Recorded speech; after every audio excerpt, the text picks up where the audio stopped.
Di ba? Ngano Og kasabot ka kasabot ka di ay nga dili gid siya mauwan ang tanim mo gi-insist og open. Dili, oy. Ni-insist man kag open so needed gyud siya bayaran kay na-open man siya. Nakoy nakita karon lang ba sa Facebook nga usa ka delivery rider nga adunay sayop nga gi-deliver tapos wala gibayaran, dili gusto mo bayad ang iyang gideliveran. Actually kapila na gyud na po siya kabantayan, daghan pagyapon kayo ang dili kasabot. Kapila na po ni kuan sa akong programa nga aligut-gut sa barangay sa radyo. Tagaan lang tamog ko ana kanang gamay lang kuan sa mga wa kabalo ba, wa kasabot ba. Sa ako lang mga nasabtan pod unsa mga angay nga dapat sabto nato Tanawag gani sa video. Jud ko magbayad ana nakamuti kay dili nang order. Yang iya ingon ganin na before niya gi-open, iya daw i-open pero iya bayaran.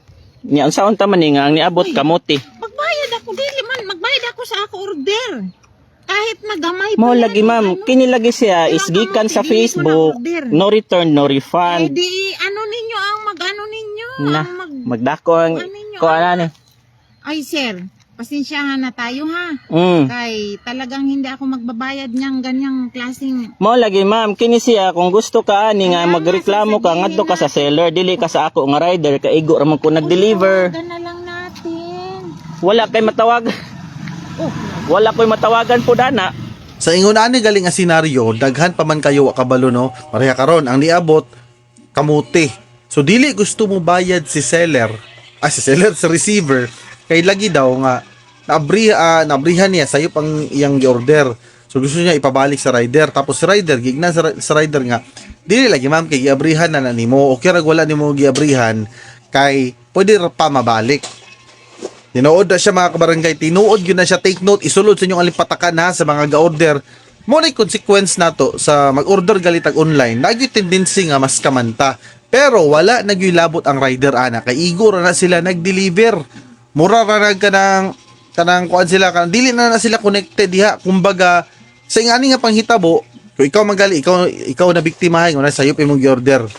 Dili ka magpasuko-suko kay kung kaso magkinaunsa magkinasuhay ikaw ya po nang pildi kay wala man tay balaod about ani nila pero naa to sa terms and agreement sa before ka nag-order kung imo lang gyud ang pagabasahon nga sakto ang gingon sa rider nga pag once nga imong abrihan dili na gyud na siya pwede nga ibalik dapat bayaran nimo kay sa inganan ni magud nga case ang rider ang mutapal kay nabrihan man so si madam dili siya gusto mobayad. So kung dili siya mobayad, makatapal yun si rider. Dawbig, nalaliman ka 300 ka pin. Nya dawbig sa usa ka adlaw pila ka buk nagingunan ni wala ni bayad. So dako kaayo ang matapalan ni rider. So yung ana kaluoy ni mga delivery rider. So kamo nga mga nag-order gali, ayaw gyud mo pag suko-suko sa rider kay wala na sila ilabot, wala gyud na sila ilabot, igor na nila gihatod. Mura ra kanabitang nagpapliti ka sa sukpan bitaw kanang isuklian ka sa jeep, driver sa jeep, nya nakastumoy sa ingkuranan, nya namalihog ang jeep, napalihog sa unibe. So ang katon niabot sa imong pliti, igor na siya ni kon, lisod pong imong pag-ana nimo kulang ang pamiliti, imong kasaban katong nagtunol sa imong pamiliti, katong sunod sa imong kuan nga dapat imong kasaban ang driver kay siya man ang nagsukli.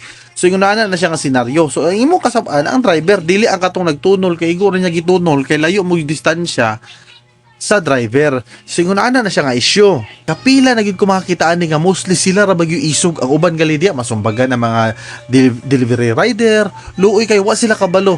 Wa sila sigira sila ingon nga dili dapat imo na kuno. Dumot sa may labot nila, nag-deliver lagi na sila. Face the consequence nga pag once na mag-order kag online, dahil gyud na ingon na nga scamming mahitabo. So ang imong buhaton ana, ikaw ang mo file ana, imo nang kung dili ka gusto nga kuan, pero kailangan mo na siya bayaran daan.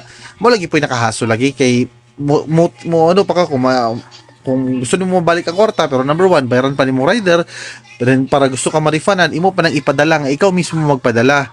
Si padala nimo din syempre muhulat pa kay pila ka adlaw, aya ka ma-refundan, aya